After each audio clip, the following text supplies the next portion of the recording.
Hello friends, welcome to quick revision point. My name है Raksha Srivastava. Friends, आज हम social studies के इंपॉर्टेंट क्वेश्चन को डिस्कस करेंगे जो कि फ्रेंड एग्जाम के लिए इंपॉर्टेंट है। तो चलिए स्टार्ट करते हैं। फर्स्ट क्वेश्चन है कि मध्य पाषाण युग को निम्नलिखित में से किस परिवर्तन द्वारा अंकित किया गया है।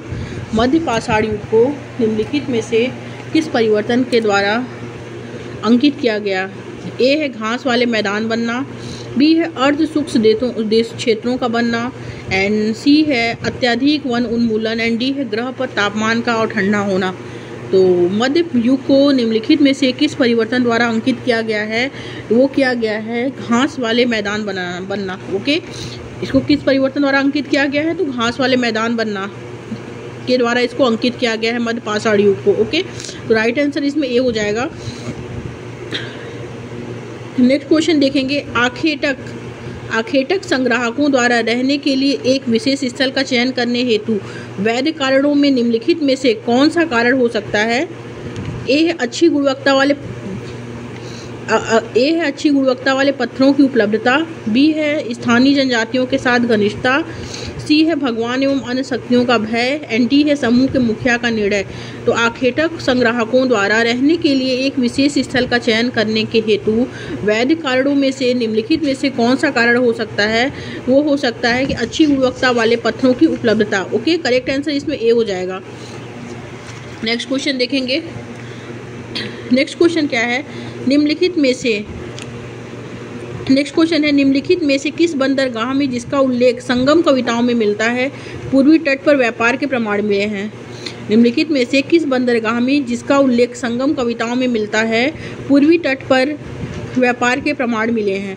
ए है धरड़ी कोटा, बी है फुहार, सी है मदुरै, एंड डी है कोकाई। तो करेक्ट आंसर जो इसमें होगा वो बी हो जाएगा, फुहार। नेक्स्ट क्वेश्चन देखेंगे।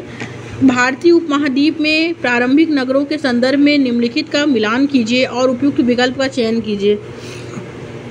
तो ए है इसमें नगर दुर्ग, बी है अग्निकुंड, सी है भंडारगृह, एंड डी है बंदरगाह। तो नगरगृह जो हैं वो हो जाएगा, ए का जो हो जाएगा वो हो जाएगा 4 मोहनजोदड़ो। नगरगृह के जो संदर्भ में भारतीय उपमहाद्वीपों में प्रारंभिक नगरों के संदर्भ में निम्नलिखित का मिलान कीजिए, उपयुक्त का चयन करना है। तो नगरगृह जो है वो मोहनजोदड़ो को ओके, ए का 4 हो जाएगा। और अग्निकुंड कहाँ है, तो अग्निकुंड जो है वो कालीबंगन में है, कालीबंगा में, और कालीबंगा जो है वो राजस्थान में पड़ता है। और सी क्या है, भंडारगृह हड़प्पा। ओके, सी का सेकंड हो जाएगा। और डी जो है, डी का फर्स्ट हो जाएगा लोथल। बंदरगाह जो है वो लोथल गुजरात में पड़ता है। ओके, तो ए का 4 हो जाएगा इसमें। नगर दुर्ग, मोहनजोदड़ो, अग्निकुंड, कालीबंगा, भंडारगृह हड़प्पा और बंदरगाह लोथल। ओके, तो करेक्ट आंसर जो होगा इसमें ए हो जाएगा। नेक्स्ट क्वेश्चन देखेंगे। नेक्स्ट क्वेश्चन है, निम्नलिखित ए और आर को पढ़िए तथा उपयुक्त विकल्प का चयन कीजिए। तो इसमें अभिकथन ए है कि महावीर और बुद्ध दोनों ने आध्यात्मिक ज्ञान प्राप्ति के लिए घरों के त्याग पर बल दिया था। बिल्कुल करेक्ट है कि महावीर और बुद्ध दोनों ने आध्यात्मिक ज्ञान प्राप्ति के लिए घरों के त्याग पर बल दिया।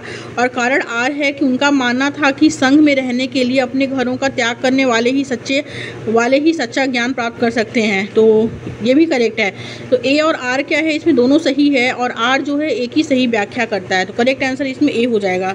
नेक्स्ट क्वेश्चन देखेंगे। कथन के संबंध में निम्नलिखित कथनों पर विचार कीजिए तथा उपयुक्त विकल्प का चयन कीजिए। कथन के संबंध में निम्नलिखित कथनों पर विचार कीजिए तथा उपयुक्त विकल्प का चयन कीजिए। तो फर्स्ट क्या है इसमें, फर्स्ट है कि मुगल सम्राटों एवं उनके अभिजातों के राज दरबार के कथक नृत्य प्रस्तुत किया जाता था, ये करेक्ट है। और सेकंड है कि 15वीं तथा 16वीं शताब्दी में कथन एक विशिष्ट नृत्य शैली का रूप धारण करने लगा था। तो पहला और दूसरा क्या है, इसमें दोनों सही है। ओके, और कथक को 19वीं तथा 20वीं शताब्दी में अधिकांश ब्रिटिश प्रशासकों ने पसंद किया, तो ये गलत है। तो मुगल सम्राटों एवं उनके अभिजातों के राज दरबार में कथक नृत्य प्रस्तुत किया जाता था और 15वीं तथा 16वीं शताब्दी में कथन एक विशिष्ट नृत्य शैली का रूप धारण करने लगा। तो ये भी करेक्ट है। तो पहला और दूसरा क्या है, राइट है। तो राइट आंसर इसमें सी हो जाएगा फ्रेंड। नेक्स्ट क्वेश्चन देखेंगे, कथन ए तथा आर को पढ़िए और सही विकल्प को चुनिए। कथन ए कहता है कि शंकर अद्वैत के समर्थक थे, जिनके अनुसार जीवात्मा और परमात्मा जो कि परम सत्य है दोनों एक ही है। ये क्या है, ये करेक्ट है। और सेकंड क्या है, बी है कि शंकर ने हमारे चारों ओर के संसार को मिथ्या माया माना और मोक्ष प्राप्त करने के लिए संसार का परित्याग करने का उपदेश दिया। ये भी करेक्ट है। तो ए और आर क्या है, इसमें दोनों सही है। और आर जो है वो सही व्याख्या करता है एक ही, क्योंकि शंकर जो थे वो माने थे कि शंकर को अद्वैतवाद के समर्थक माना जाता है और जिनके अनुसार जो है जीवात्मा और परमात्मा जो है कि वो परम सत्य हैं, दोनों ही एक हैं। ओके। और शंकर ने हमारे चारों ओर के संसार को मिथ्या या माया माना और मोक्ष प्राप्त करने के लिए संसार का परित्याग करने का उपदेश दिया। तो ए और आर क्या है, दोनों सही है और आर जो है वो एक ही सही व्याख्या करता है। तो करेक्ट आंसर इसमें ए हो जाएगा। नेक्स्ट क्वेश्चन देखेंगे, निम्नलिखित में से किस व्यवस्था के अंतर्गत सिखों ने किसानों की उनकी उपज का 20% कर के रूप में लेकर बदले में उन्हें संरक्षण प्रदान किया? ए है जत्था, बी है खालसा, सी है चौथ और डी है राखी। तो राइट आंसर जो होगा इसमें डी हो जाएगा, राखी।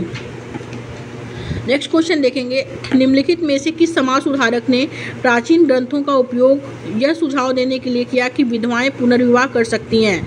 किस समाज सुधारक ने समाज सुधारक कि निम्नलिखित में से किस समाज सुधारक ने प्राचीन ग्रंथों का उपयोग यह सुझाव देने के लिए किया कि विधवाएं जो हैं वो पुनर्विवाह कर सकती हैं? ए है स्वामी दयानंद सरस्वती, बी है राजा राम मोहन राय, सी है वीरस लिंगम पंतलू एंड डी है ईश्वरचंद विद्यासागर। तो करेक्ट आंसर जो होगा इसमें डी हो जाएगा, ईश्वरचंद विद्यासागर। ओके।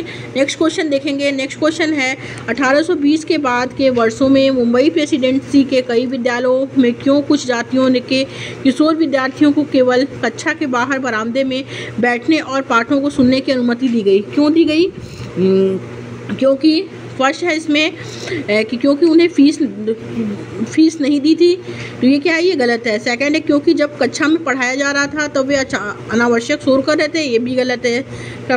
और सी क्या है, यह महसूस गया था कि ये विद्यार्थी उस कक्षा कक्ष को प्रदूषित कर देंगे जहां अन्य जातियों के विद्यार्थियों को पढ़ाया जा रहा है। तो 1820 के बाद के वर्षों में मुंबई प्रेसिडेंसी के कई विश्वविद्यालय में क्यों और जातियों के किशोर विद्यार्थियों को केवल कक्षा के बाहर बरामदे में बैठने और पढ़ाने को सुनने की अनुमति दी गई थी? क्योंकि जो यह महसूस इसमें किया गया था कि वे विद्यार्थी उस कक्षा कक्ष को प्रदूषित कर देंगे जहां अन्य जातियों के विद्यार्थियों को पढ़ाया जा रहा है। ओके। तो करेक्ट आंसर जो है वो केवल इसमें सी है, मुंबई प्रेसिडेंसी के विद्यालयों में। तो करेक्ट आंसर इसमें केवल सी सत्य है। ओके। नेक्स्ट क्वेश्चन देखेंगे फ्रेंड्स। नेक्स्ट क्वेश्चन है, बम्बई में 1840 में गठित परमहंस मंडली का उद्देश्य क्या था? बम्बई में 1840 में गठित परमहंस मंडली का जो उद्देश्य था क्या था? ए है जाति प्रथा का उन्मूलन, बी है सती प्रथा का उन्मूलन, सी है पर्दा प्रथा का उन्मूलन, डी है बाल विवाह प्रथा का उन्मूलन। तो राइट आंसर जो होगा ए हो जाएगा, जाति प्रथा का उन्मूलन। आगे देखेंगे, अगला है राष्ट्रवाद और कला के संबंध में निम्नलिखित का मिलान कीजिए और उपयुक्त विकल्प का चुनाव कीजिए। ए है कृष्णा संधान, बी है जातुगिरी दास, सी है मेरी माँ, डी है पूर्व के आदर्श। तो इसमें जो राइट आंसर होगा वो हो जाएगा कि जो कृष्णा संसाधन जो है, कृष्णा संधान जो है वो क्या है, वो है इसमें ए का 4 हो जाएगा, राजा रवि वर्मा। ओके। राष्ट्रवाद और कला के संबंध में निम्नलिखित का मिलान करना है। तो कृष्णा संधान जो है राजा रवि वर्मा है और जातुगिरी दास जो है, जातुगिरी दास का जो संबंध है वो फर्स्ट हो जाएगा, बी का फर्स्ट, नंदलाल बोस। और मेरी माँ इसमें जो राइट आंसर होगा वो सेकंड हो जाएगा, अवनींद्र दास टैगोर। ओके। और पूर्व के आदर्श जो है ओकाकुरा काकू जो है, कृष्णा संधान राजा रवि वर्मा, जातुगिरी दास जो हैं वो है नंदलाल बोस, मेरी माँ अब निंद्रदास टैगोर एंड पूर्व के आदर्श जो हैं ओकाकुरा काकू जो हैं। ओके, तो करेक्ट आंसर जो होगा कि ए का 4 हो जाएगा, बी का फर्स्ट, सी का जो हो जाएगा वो सेकंड एंड डी का थर्ड। तो करेक्ट आंसर जो होगा इसमें वो करेक्ट आंसर जो होगा वो सी हो जाएगा। नेक्स्ट क्वेश्चन देखेंगे, विलय नीति का प्रयोग करके ईस्ट इंडिया कंपनी द्वारा अधिग्रहित किए गए भूभागों का सुमेल कीजिए और उपयुक्त विकल्प का चयन कीजिए। विलय नीति का प्रयोग करके ईस्ट इंडिया कंपनी द्वारा अधिग्रहित किए गए भूभागों का सुमेल कीजिए और उपयुक्त विकल्प का चयन कीजिए। सूची फर्स्ट और सूची सेकंड। सूची फर्स्ट क्या है? सतारा। सूची फर्स्ट है सतारा, सूची सेकंड है संबलपुर, सूची थर्ड है नागपुर एंड डी है इसमें उदयपुर। तो करेक्ट आंसर जो होगा इसमें कि वो होगा कि सतारा जो है वो है इसका जो 1848 ईस्वी, ए का फर्स्ट हो जाएगा। और संबलपुर का 1850 ईस्वी, नागपुर का हो जाएगा 1853 ईस्वी और उदयपुर का हो जाएगा 1852 ईस्वी। ओके, तो ए का जो हो जाएगा वो फर्स्ट हो जाएगा, बी का थर्ड हो जाएगा, सी का सेकंड हो जाएगा एंड डी का 4 हो जाएगा। तो राइट आंसर इसमें जो होगा वो होगा डी। नेक्स्ट क्वेश्चन देखेंगे। नेक्स्ट क्वेश्चन है फ्रेंड, भारत के स्वतंत्र राष्ट्र बनने के बाद भारत भाषा के आधार पर राज्यों के गठन के संदर्भ में निम्नलिखित कथनों पर विचार कीजिए। निम्न कथनों में से कौन सा कथन सही है? फर्स्ट है जवाहरलाल नेहरू और वल्लभ भाई पटेल भाषा के आधार पर राज्यों के गठन के विरुद्ध थे। ये क्या है? ये सही है। ओके, और सेकंड है आंध्र प्रदेश भाषाई विचारों पर आधारित पहला राज्य बना, ये भी करेक्ट है। तो फर्स्ट और सेकंड क्या है फ्रेंड? करेक्ट है। और 1952 में राज्य पुनर्गठन आयोग का गठन किया गया, ये गलत है। तो पहला और दूसरा राइट है, तो राइट आंसर इसमें सी हो जाएगा। नेक्स्ट क्वेश्चन देखेंगे, हमारे सौर मंडल के कौन से ग्रहों के चारों ओर छल्ले हैं? ए है बृहस्पति, शनि और यूरेनस, बी है शनि, यूरेनस तथा नेपच्यून, सी है मंगल, बृहस्पति तथा नेपच्यून एंड डी है मंगल, बृहस्पति तथा शनि। तो करेक्ट आंसर जो इसमें होगा कि वो हो जाएगा कि हमारे सौर मंडल के ग्रहों से के चारों ओर छल्ले हैं। तो इसमें बृहस्पति जो इसमें बृहस्पति, शनि और यूरेनस और ये जो है ये क्या है, और इसमें शनि, यूरेनस तथा नेपच्यून दोनों इसमें राइट हो जाएगा क्योंकि इन ग्रहों पे क्या है? छल्ले हैं। तो करेक्ट आंसर ए और बी है। नेक्स्ट क्वेश्चन देखेंगे, अंतर्राष्ट्रीय तिथि रेखा मेल खाती है 180 देशांतर के साथ, 90 डिग्री देशांतर के साथ, 0 डिग्री देशांतर के साथ एंड 0 डिग्री अक्षांश के साथ। तो अंतर्राष्ट्रीय तिथि रेखा जो होता है वो 180 डिग्री देशांतर के साथ क्या है? मेल खाती है। ओके, करेक्ट आंसर ए हो जाएगा। नेक्स्ट क्वेश्चन देखेंगे, 22 दिसंबर से संबंधित निम्नलिखित कथनों पर विचार कीजिए तथा सही विकल्प का चयन कीजिए। ए है कर्क रेखा सूर्य की सीधी किरणें प्राप्त करती है, बी है सूर्य की किरणें कर्क रेखा पर लंबवत पड़ती हैं, सी है उत्तरी गोलार्ध के बहुत बड़े भाग में सूर्य की रोशनी प्राप्त होती है, डी है दक्षिणी गोलार्ध में ग्रीष्म ऋतु होता है। तो करेक्ट आंसर जो इसमें होगा वो हो जाएगा डी में सी जो है कि 22 दिसंबर से संबंधित निम्नलिखित कथनों पर विचार कीजिए तथा सही विकल्प का चयन कीजिए। तो वो है इसमें दक्षिणी गोलार्ध के बहुत बड़े भाग में सूर्य की रोशनी प्राप्त होती है और दक्षिणी गोलार्ध में ग्रीष्म होती है। तो सी और डी क्या है? करेक्ट है। तो राइट आंसर इसमें डी हो जाएगा। नेक्स्ट क्वेश्चन देखेंगे, बड़े पैमाने वाले मानचित्र क्या दर्शाते हैं? बड़े पैमाने वाले जो मानचित्र होते हैं वो क्या दर्शाते हैं? ए है गांव और शहरी इलाके, बी है राज्य और देश, सी है महाद्वीप और सागर एंड डी है विश्व के जलवायु संबंधी क्षेत्र। तो करेक्ट आंसर जो होगा इसमें कि बड़े पैमाने वाले मानचित्र जो दर्शाते हैं वो गांव और शहरी इलाके को दर्शाते हैं। करेक्ट आंसर ए हो जाएगा। नेक्स्ट क्वेश्चन, पारितंत्र की रचना क्या करता है? पारितंत्र की रचना क्या करता है? ए है इसमें जीवधारियों के बीच के पारस्परिक संबंध, और बी है जीवधारियों और आसपास के वातावरण के बीच संबंध, और सी है इसमें कि प्रकृति के तत्वों के बीच संबंध। तो पारितंत्र की रचना क्या करता है? तो पारितंत्र की रचना जो करता है वो है कि इसमें फर्स्ट क्या है कि जीवधारियों के बीच पारस्परिक संबंध, और सेकंड है इसमें कि सेकंड है कि जीवधारियों और आसपास के वातावरण के बीच संबंध।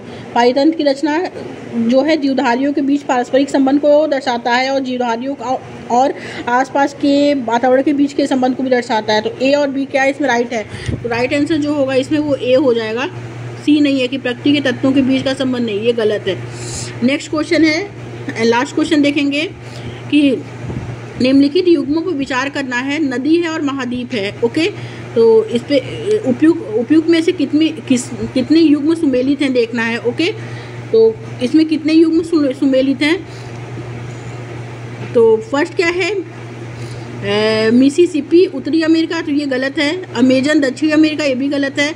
ऑरेंज जो है वो एशिया में है। ओके, ऑरेंज नदी क्या है, वो महाद्वीप, एशिया महाद्वीप जो है वो ऑरेंज नदी पे है। ओके, तो करेक्ट आंसर इसमें एक ही इसमें सुमेलित है। और डार्लिंग जो है ऑस्ट्रेलिया में, तो इसमें थर्ड राइट आंसर होगा। ओके, तो ऑरेंज क्या है, ऑरेंज नदी एशिया में है। ओके, और एशिया महाद्वीप में ऑरेंज नदी है, तो करेक्ट आंसर सी हो जाएगा, केवल सी सही है। तो राइट आंसर हो जाएगा इसमें डी, केवल 3 सही है। Okay, thank you friends.